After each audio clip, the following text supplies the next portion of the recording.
자, 여러분 안녕하셨어요? 오늘의 김종덕의 사상체질 이야기입니다. 오늘은 그 광계설의 5번째 이야기입니다. 순서대로 보고 있거든요. 지난 시간에 이제 각 연령대별로 진정한 호걸이 무엇이냐라고 봤습니다. 그런데 이 호걸이라고 하는 건 뛰어난 사람이니까 다 모든 사람이 호걸일 수 없잖아요. 안 그런 사람도 많아요. 다 1등 하나요? 1등도 하고 10등도 하고 꼴찌도 하고 하는 거죠. 어떻게 다 1등만 있겠습니까? 호걸만 있는 거 아니에요. 그러면은 호걸이 아닌 때는 어떻게 할 것이냐? 이제 그런 부분. 그래서 과연 누가 무엇을 보호하고 누가 부양할 것이냐 이게 소주제를 잡았는데요. 한번 좀 살펴보겠습니다. 자, 원문을 좀 잠깐 보겠습니다. 유년 7, 8세 전에 문견이 미급이 의노에 낙이 교착즉 성병야니 자모의 보지하여 소년 24, 5세 전에 용맹이 미급이 의노에 낙이 교착즉 성병야니 지부능영이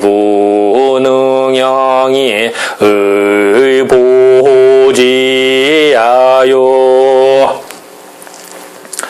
유년 어린 나이에 7, 8세 전에는 보통 이제 아까 유년은 이제 16세까지라고 봤는데요. 그 한 중간 정도 되네요. 7, 8세 더 어린애. 그 전에는 문견이 미흡하다. 이때는 사실은 아직 의사 판단이 다 될 수 있는 때가 아니에요, 사실은. 근데 만약에 15세가 넘어갔다. 그런데도 책을 싫어하는 사람이 있어요. 지금으로 따지면 이제 중학생, 고등학생 정도. 그거 선천적으로 싫어하면 어쩔 수 없어요, 그거 어거지 시키면 그것도 괴로운 겁니다. 근데 지금으로 따지면 초등학교 들어가기 전, 초등학교 1학년 그 전, 요 나이 때 책을 좋아한다 안 좋아한다 말할 수가 없어요, 사실은. 그때가 어떻게 익숙하냐의 문제거든요. 어쨌든 이 문견이 미흡하다. 아직 보호해줄 못했다. 그리고 제대로 잘 못한다. 이러면 어떻게 해야 되냐? 혼내킬 게 아니라 이제 문견이 미흡하면은요, 희노애락에 사실 여기서 이제 사상의학의 큰 특징 중 하나인데요. 사상의학에서는 모든 질병의 상당수가 체질의 편차도 그렇고 그 질병이 걸리는 이유도 그렇고 이 마음, 즉 그 중에서도 마음은 희노애락, 애오욕, 칠정이라고 그래요. 그 중에서 4가지 희노애락, 애노희낙의 4가지가 더 대표적이라고 봅니다. 예, 그 마음이 희노애락의 그 마음, 희심은 기뻐하고 노여하고 슬퍼하고 즐거워하는 이런 마음이 교착은요, 교는 이제 악유교자다. 악유로 딱 달라붙은 거예요. 지금 본드를 붙인 것 같은 거예요. 아니 지금 그 강력 본드를 붙였다고 할까요? 자, 이 희노애락의 마음이 계속 커지고 해서 유도해서 이렇게 해야 되는데 그게 고쳐가 된다. 계속 슬퍼만 하거나 계속 노여만 하면 안 되잖아요. 그러면 병이 걸린다고 본 거예요. 그러니까 다시 말하면은 사상의학에서는 희노애락의 마음이 딱 달라붙으면은 제자리에서 딱 달라붙으면 좋겠습니까? 여러분 성병, 병의 완성이 된다. 병이 된다. 병에 걸린다. 오히려 이제 그 질병이 된다고 봐요. 지금 좀 이상하잖아요. 7, 8세 전에 문견이 미흡하니까 이때는 어린아이는 생활 습관도 중요해요. 습관도 어른을 보면서 문견을 보고 배우는 건데 그걸 제대로 못 배웠어. 예를 들어서 응가하는 것도 제대로 안 배우고 화장실 가는 것도 양치하는 거 안 배웠다. 이러면은 치아 썩고 안 좋을 거 아니에요. 당연하지 않겠습니까? 그러니까 그런 걸 배워야 되는 거야. 밥 먹을 때도 급히 먹다 보면 체하니까 그런 것도 그렇고 어쨌든 그 문견이라고 하는 거는 사실 그 책만이 아니라 그런 어떤 보고 듣는 걸 다 배우는 거예요, 아이들은. 그게 이제 미흡하면은 병이 걸리는 것이니 이러면 어떻게 해야 돼? 자애로운 엄마가 마땅히 보호지, 그리고 보호한다고 그러죠. 지는 대명사, 누구? 유년 어린아이를 보호해야 된다. 보호하고 잘 길러야 되는 거야. 엄마가 꼭 안아주고 잘 케어를 해줘야 돼. 요즘 말로 케어해준다고 그러죠. 엄마가 해주는 게 훨씬 더 효과가 좋아요. 갓난 애기 때는. 예를 들어서 뭐 3살, 4살, 5살 이런 아이들은 그 엄마가 특히 초등학교 저학년이라든지 이러면은 그 따뜻함으로 감싸주는 게 좋고, 또 소년, 즉 청년기 때 24세 이전, 그러니까 이제 얼마나 혈기가 왕성할 때겠어요. 이때가. 이때에는 용맹한 것이 용맹해야 되는데 용맹이 미급해. 맨날 그 찌질이같이 맨날 그 소심하고 듣구문에 가고 막 이렇게 한다. 청년이 뭔가 과감임을 해야 되는 과감히도 못하고 이러면 어떻게 해야 돼? 희노애락의 마음이 교차 딱 본드로 갖다 붙여 딱 달라붙어서 병이 되나니 성병. 그 병이 완성이 되다니 병을 만들게 되네. 병에 걸리게 되니 이럴 때는 지혜로운 아버지와 능력 있는 형이 마땅히 누구를? 소년을, 즉 청년을 보호해줘야 된다. 이때는 갈등기예요. 이제 지금 따지면 대학생 때, 그럼 막 격동의 시기거든요. 이럴 때는 어떻게 돼? 마음이.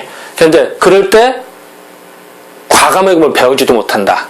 그러면은 지혜로운 아버지나 능력 있는 형이 그를 지금 따지면 선배일 수도 있겠죠.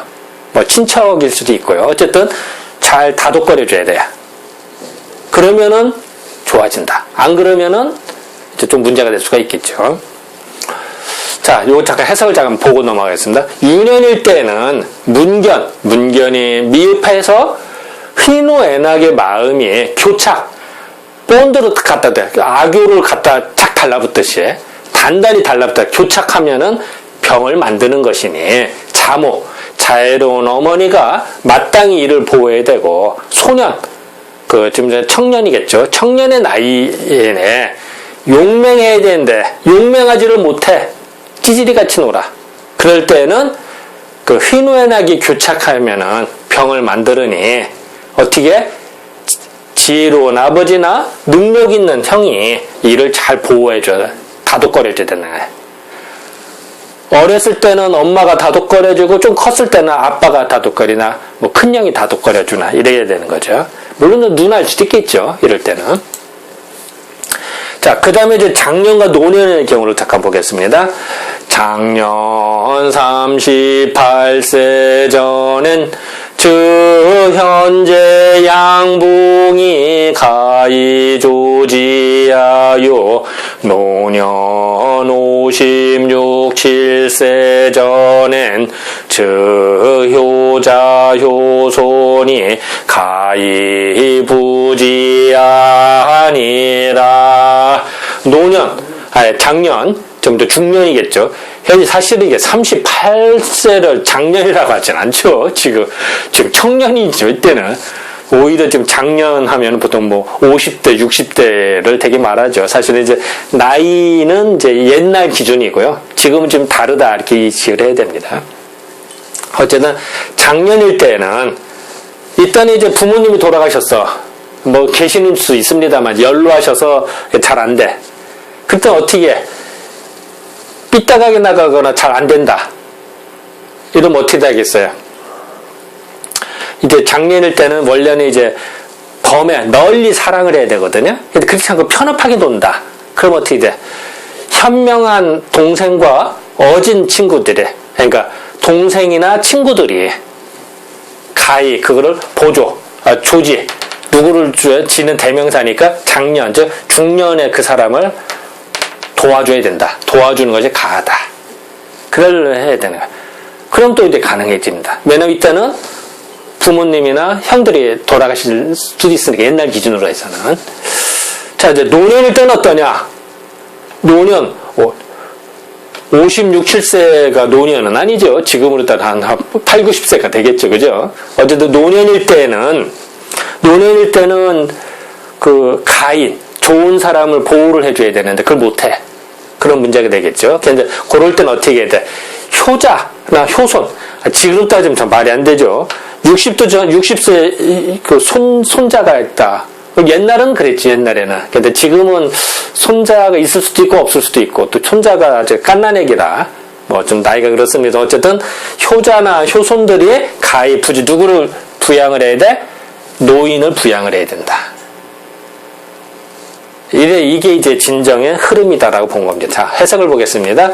작년, 사실 요 나이는 사실은 아까도 말씀드렸지만 옛날 개념은 지금하고 좀 다르기 때문에 어쨌든 중년의 나이 이전에는 현명한 동생과 양봉, 그 선량한 벗이 이를 도와줄 수가 있고, 노년의 경우에서는 효자와 효손이 이를 부양할 수가 있다. 도와주더라. 부양인데 부축, 옆에서 도와주는 거예요.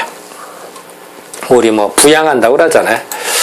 자, 아까도 말씀드렸습니다만, 어린아이들은 아직 뭐 7, 8세 이전 국민학교 저학년이, 초등학교 저학년이라든지 이런 아이들이 생활 습관을 좋게 가져야 돼요. 책을 좋아해야 되고, 생활 리듬도 규칙적이어야 되고, 뭐, 어른을 보면 인사를 하고, 뭐 이런, 그런 거를 할 때 제일 좋은 것이 어머니의 사랑이에요, 사실은. 어머니의 사랑이 때문에 저절로 좋아집니다. 상당 부분이 그렇습니다. 네, 그거를 말하고 있고요. 또, 청년일 때는, 청년일 때는 자애로운 아버지가 그 보살펴주고 서로 상의를 해줘야 돼요. 엄마, 아버지, 또 그 다음에 형도 마찬가지겠죠. 형이 동생을 사랑하고 끌어줘야 되고, 그리고 또한 동생이 형을 또 도와줄 수도 있어요. 물론 이제 사진을 이거 구했습니다. 뭐 마땅한 게 없어 이걸 넣습니다. 뭐 둘이 사이좋게 놀잖아요. 또 친구들도 중요합니다. 즉 이 얘기는 뭐죠? 자, 우리가 태어나서 부모, 형제, 친구, 그 위에 누가 있을까요? 그게 다예요, 사실은. 나와 인연을 맺은 사람들 그거예요. 물론 이제 나중에 이제 결혼해서 이제 부부가 이렇게 있고요. 그럼 뭐 이제 친구가 더 나아가서 이제 부부가 될 수도 있겠죠. 어쨌든 부모, 형제, 친구들이 서로 도와준다는 얘기죠. 서로 끌어준다는 의미가 됩니다. 그러니까 약간 나이별로 다르다는 얘기인 것 뿐인 거고요. 또 더 나아가서 이제 그 자손들이 나를 나중에는 봉양을 하는 거고요. 물론 이제 지금은 이제는 봉양할 자손들이 없어서 양로원에 가거나 뭐 이런 경우가 많습니다. 뭐 어쨌든 나이들을 적고 나이 들면서 어떤 순리에 따라서 이렇게 행동하는 것이 예전부터 자연스럽게 여겨왔다. 그래서 결론은 뭐냐? 우리가 더불어 하는 세상이다. 혼자 못 살아. 어린아이가 혼자 살 수 있을까요? 부모의 사랑이 필요하고요. 혼자 살 수 있을까요? 친구나 형제, 모든 사람의 도움이 있어야 됩니다. 끌어줘야 되는 거야. 그래서 힘을 합쳐야 되는 거다. 바로 이런 것들이 진정한 의미의 호거를 만드는 과정이고, 진정한 의미의 양생술이고, 그게 바로 광제설이다. 그래서 우리가 마지막까지, 끝까지 가는 길까지 이렇게 함께 할 수 있는 길을 걸어야겠다. 이런 것을 한다. 그래서 결론을 말씀드리면은, 유년일 때는 어떤 게 중요하다고 그랬죠? 자모의 사랑이 중요해요. 자, 청년일 때는, 소년일 때는 아버지와 형의 사랑이 필요합니다. 물론 청년일 때도 어머니의 사랑이 있으면 더 좋죠. 당연히. 다만 이제 대표적으로 그렇다는 거예요. 그러면 유년일 때는 아버지 사랑하지 말라는 뜻이 그런 뜻이 아니라 더 대표적으로 말하는 거죠. 또 장년일 때는 동생과 친구들의 도움이 필요하고요. 노년일 때는 자손들의 도움이 필요합니다. 요즘으로 따져 나이 드신 분들 휴대전화 잘 못해요. 컴퓨터도 잘 못해요. 그럼 이제 손자나 손자들이 알려드려야 되는 거죠. 이제 그것도 하나의 방법이 되겠죠. 그죠? 그래서 결론은 뭐냐? 서로 더불어서 같이 행복하자. 모든 사람이. 일방적으로 주는 게 아닙니다. 서로 주거니 받거니 해서 서로 행복하려고 하는 겁니다. 이게. 그냥 하는 게 아닙니다. 이게 바로 진정한 의미의 광제설이고 양생술입니다. 자, 지금까지 사당 안에서 말씀드렸습니다. 네, 감사합니다.